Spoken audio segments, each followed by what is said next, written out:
तो okay, good morning students. Today I starts your chapter second history, trade to territory.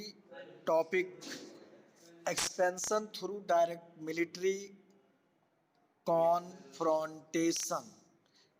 तो territory को increase करने के क्रम में ब्रिटिश ने एनेक्सेशन थ्रू सब्सिडी अलायंस किया. इसको लॉर्ड वेलेस्ली जो था, ये जब गवर्नर जनरल बन के आया तो उसने जो है ये लागू किया 1798 टू 1805 के दौरान में रहा, और फिर एनेक्सेशन को समाप्त किया. ये आपका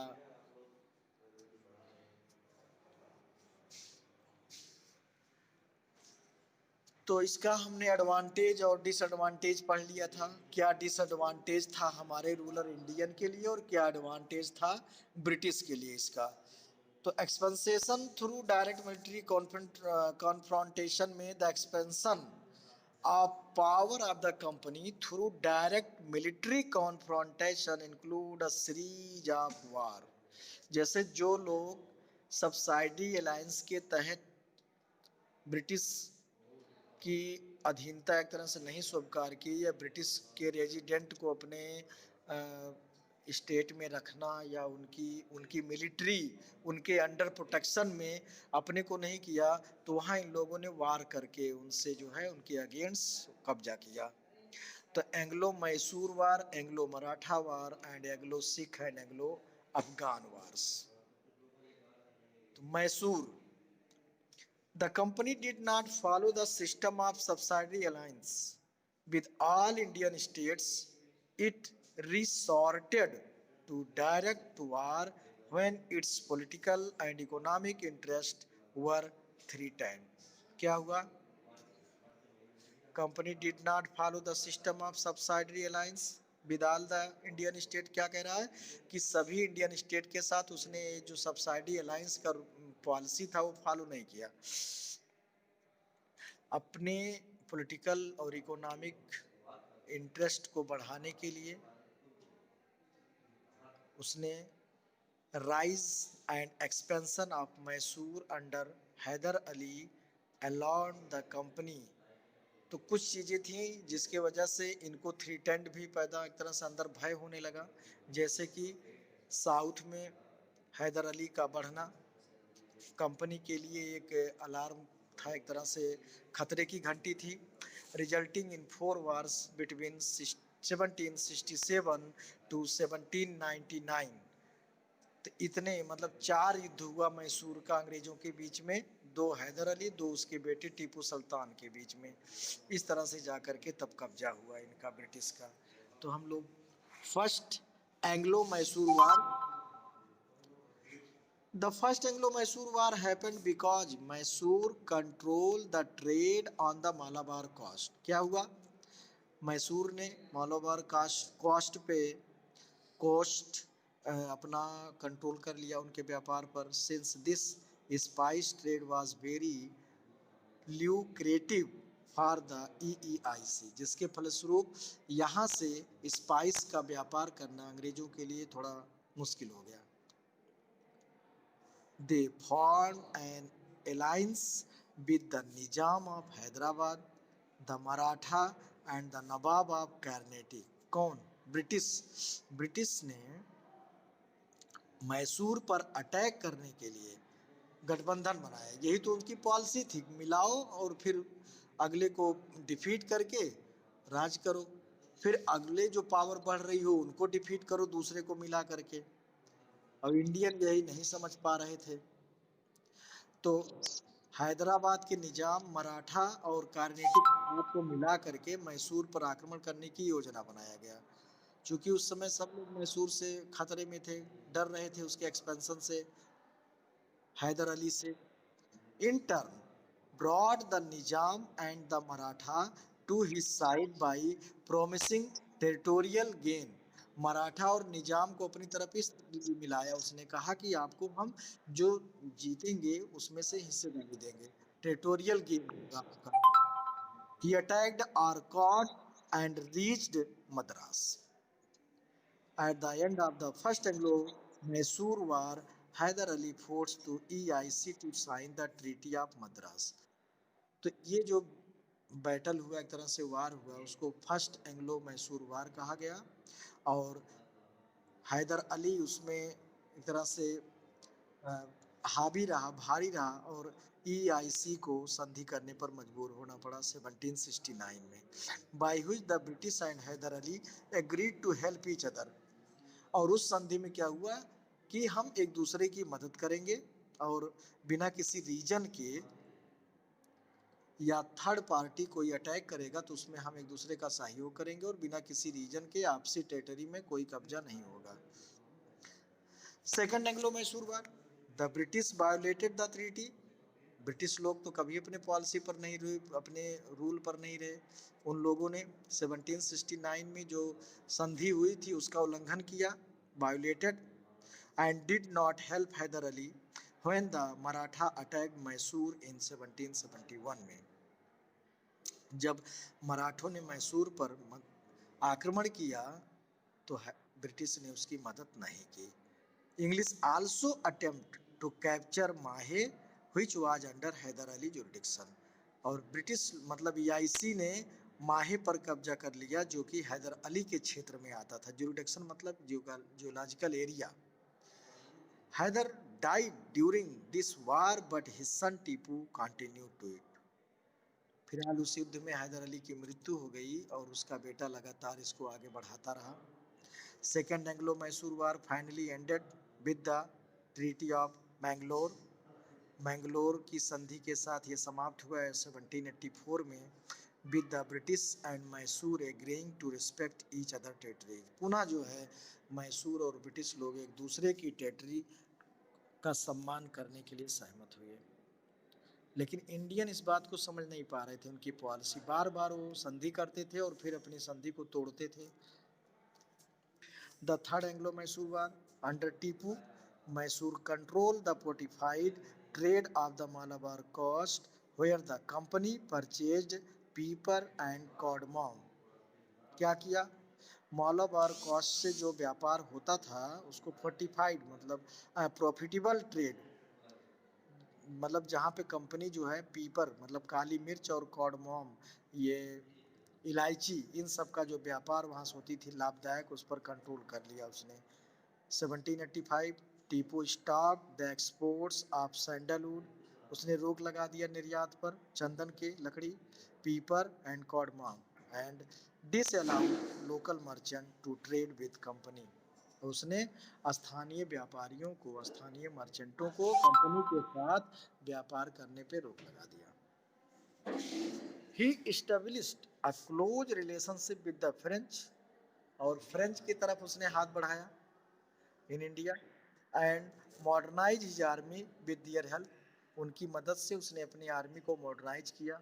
the British got furious and decided to control Tipu Sultan, और इस पर जो है ब्रिटिश लोग नाराज हो गए एक तरह से, और टीपू सुल्तान पर कंट्रोल करने की योजना बनाने लगे।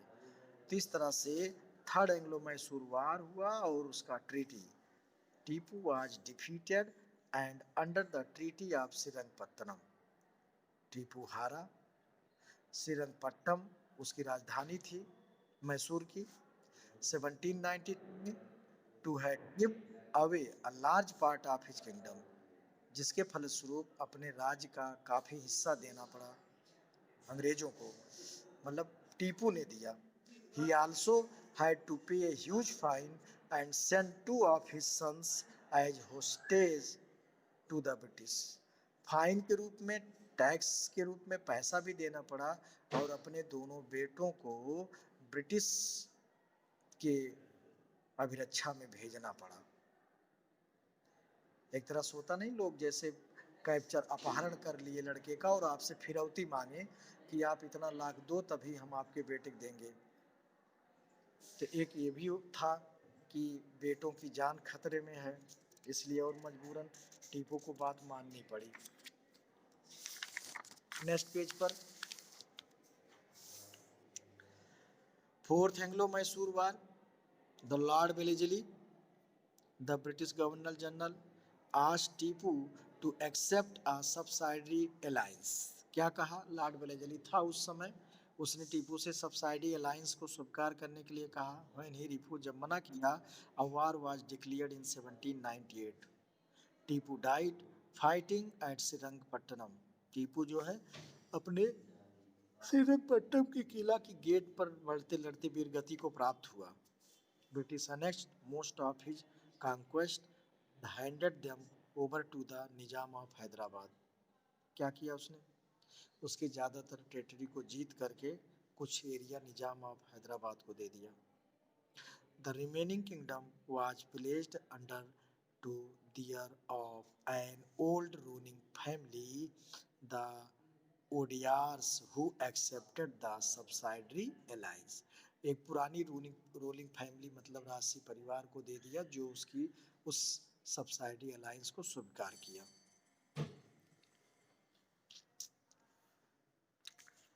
मराठा।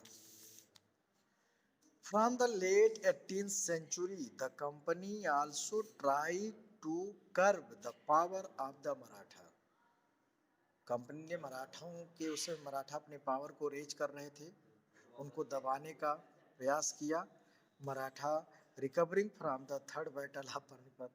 मराठाओं की औरंगजेब के डेथ के बाद काफ़ी जो है साउथ से लेकर के वेस्ट से लेकर के ये नॉर्थ की तरफ बढ़े थे। 1761 में जब अहमद शाह अब्दाली और मराठाओं के बीच में थर्ड बैटल पानीपत का हुआ था, तो अहमद शाह अब्दाली ने बुरी तरह से मराठाओं को डिफीट किया था और ये उल्टे वापस समझ लीजिए उतने ही बैक आए थे जितना आगे बढ़े थे। The emerged as possible alternative to the Mughals in North India। The five Maratha chief, उसमें मराठा 5 चीफ में बट गया था। Peshwa, Gaikwad, Holkar, Bhonsle and Scindia had internal differences। The British took advantage। उनमें आपसी मतभेद भी था और इसका फायदा ब्रिटिश ने लिया। And interfere in their internal affair, leading to 3 Anglo Maratha war. और इसके फलस्वरूप 3 युद्ध हुआ मराठा और ब्रिटिश के बीच में 1775 to 1819 तक। First Anglo Maratha war after the death of the 5th Peshwa, his uncle Raghunath Rao wanted to ascend the throne. क्या हुआ? 5th पेशवा के मृत्यु के बाद उसका चाचा जो है रघुनाथ राव गद्दी पर बैठना चाहता था। In order to this he join hand. लालच में उसने अंग्रेजों से हाथ मिला लिया। This was opposed by the Maratha. Consequently, a war took place, ending with the Treaty of Salbai 1782 में। अंडरलाइन आप इसको अच्छे से कर लीजिएगा। ट्रीटी ऑफ सालबाई हुआ। They mutually restituted each other's territories। Raghunath Rao was installed as Peshwa और इस तरह से इसमें रघुनाथ राव को पेशवा के रूप में बनाया गया। अभी भी मराठा के ही समझिए कठपुतली होगा, अंग्रेजों के कठपुतली। Second Anglo Maratha war, Peshwa Bajirao second the son of Raghunath Rao lived under the shadow of his father. मतलब जो अपने पिता की छाया में रहता था उतना योग्य एक तरह से नहीं जिसको हम कह सकते हैं। He was hated bye the Maratha chief. Maratha chief जो थे उन भेड़ा करते थे इससे। And regarded a traitor in the battle of Poona October 1802। He was defeated by Yashwantrao Holkar. आपस में एक तरह से उनमें संघर्ष हुआ और यशवंतराव होलकर ने उसे हराया और गद्दी पर बैठ Indore.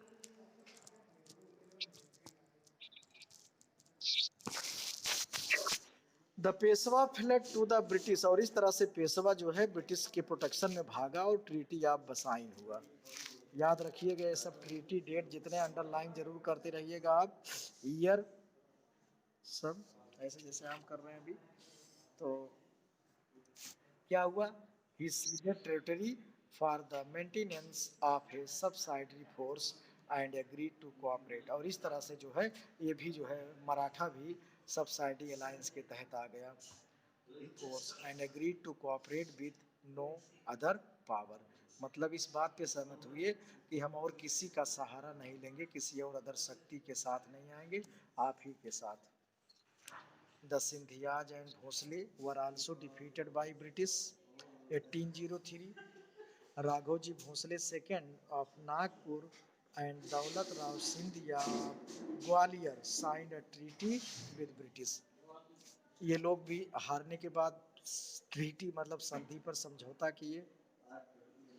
Thus the British became masters of Cuttack. इस तरह से ब्रिटिश जो है मास्टर मतलब मालिक, कटक से लेकर के गंगा यमुना दोआब दिल्ली आगरा रेल मतलब नॉर्थ ईस्टर्न पार्ट से लेकर के नॉर्थ और वेस्टर्न पार्ट के एरिया बुंदेलखंड तक पूरा एक छत्र राज हो गया ब्रिटिश का। Third Anglo Maratha war, it started in 1817 with the invasion। Hello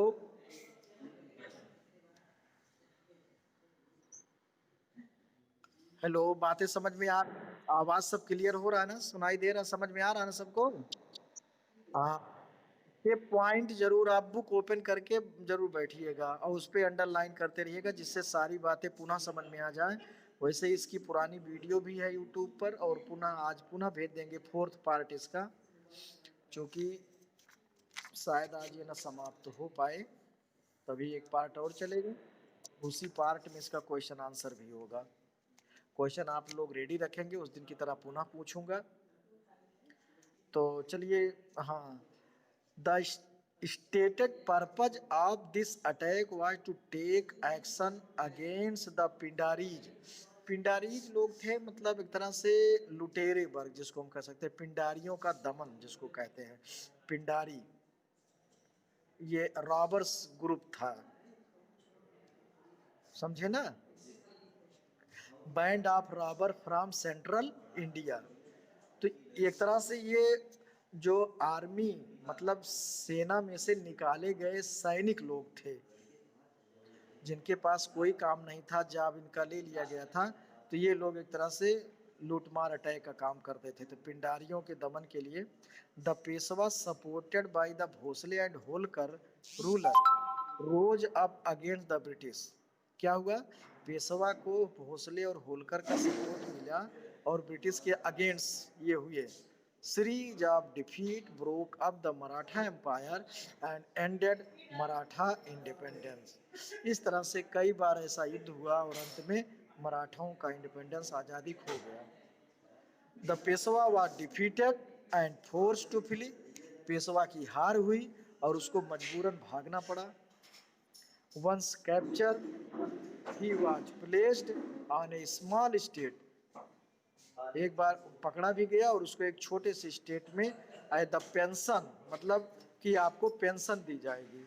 most of his territory was annexed by the Bombay presidency. उसके टेटरी का ज़्यादा से ज़्यादा पार्ट जो है बॉम्बे प्रेसिडेंसी के अंदर में आ गया। The other powerful Maratha chief like the Holkars of Indore and Scindia of Gwalior and Bhonsle of Nagpur were also subjugated. मतलब ये लोग भी डिफीट हुए, इन लोगों के भी टेरिटरी को अनेक्स किया गया। Maratha kingdom of Nagpur and Indore become a parts of the British empire.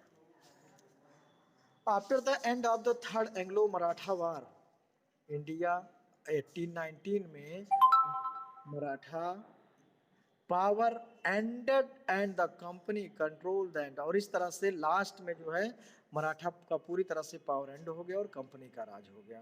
पूरा कहाँ तक, साउथ विंध्या रीजन तक। ये साउथ विंध्या रीजन, इसको अंडरलाइन आप जरूर करिएगा सब point. Poona was no longer the seat of power of Peshwa. मतलब जो पेशवा जहाँ बैठता था गद्दी, वो भी अब उसके कब्जे में नहीं रह गई। In fact the title of Peshwa the traditional head. क्या हुआ, बैक नहीं कर पाते, बैक बैक वाले इसमें ऑप्शन नहीं का है। क्या क्या करना बैक में? मतलब ये बैक करके इसमें इससे कर दीजिए ना। वो वीडियो बन रहा है ना, ठीक। Okay, were annex to the British empire. जो पेशवा बाजीराव, मतलब एक तरह से पेशवा की उपाधि समाप्त कर दी गई, वाज एबोलिश्ड। पेशवा बाजीराव टेटरी, पेशवा बाजीराव की जो टेटरी थी ब्रिटिश एम्पायर के अधीन हो गई। Other Maratha chief had to sign the subsidiary alliance treaty. जितने भी मराठा चीफ थे उन सब लोगों ने सब्सिडरी अलायंस पर साइन किया।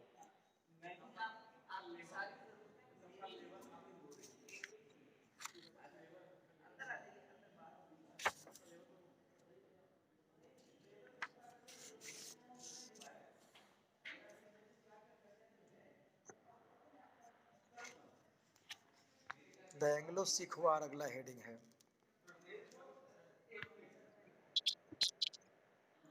पूना तो वही तो सीटिंग प्लेस था, मतलब पेशवा, जहाँ पेशवा मेन बैठते थे, एक तरह से उनका पेशवा का कैपिटल जिसको कह सकते हो। देखिए ना, Peshwa was no Poona was no longer the seat of power of the Peshwa.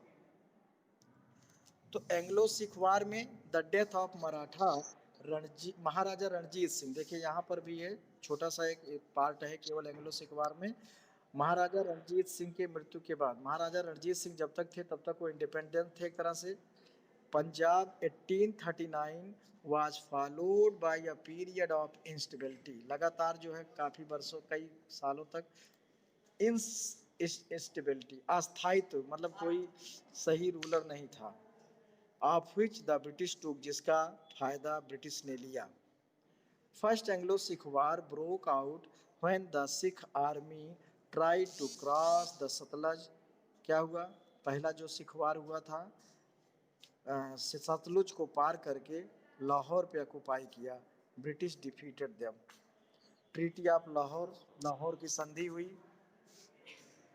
Was signed and it recognise Dilip Singh, राजा दिलीप सिंह, सन ऑफ महाराजा रणजीत सिंह, उनके बेटे थे महाराजा रणजीत सिंह के, as the ruler and his mother Rani Jindan as reason.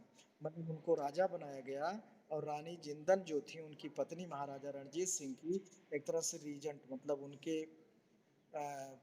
देख रेख में हेड के रूप में। द सिख हैड टू पे ह्यूज वार इंडिमिनिटी। उस युद्ध में जो नुकसान हुआ था उसके बदले में सिख को पे अदा करना पड़ा, पैसा। Give away parts of their territories, अपने टेटरी का कुछ हिस्सा दे करके।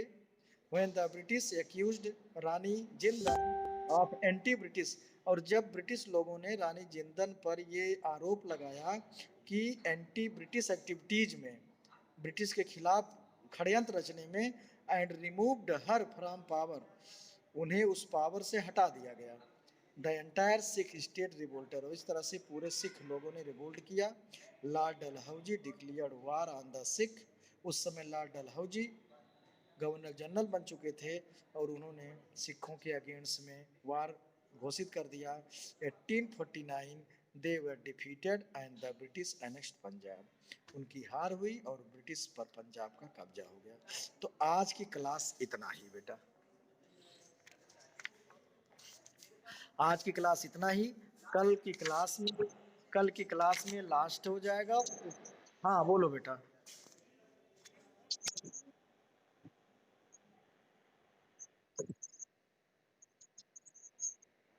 अभी हमने भी देखा लेफ्ट किए हैं, उस दिन तो देखो तुम ही लोग सामने, मैंने बोला कोई जवाब ही नहीं दिए। अब मैंने तो बोला आप लोग बोलो, मैनेजर सर से ना कोई फ़ोन करोगे ना प्रिंसिपल सर से कुछ बताओगे। हमने तो उस दिन देखिए प्रिंसिपल सर के सामने बात करवाई आपकी, तो आप लोग भी पर्सनली कॉल करिए।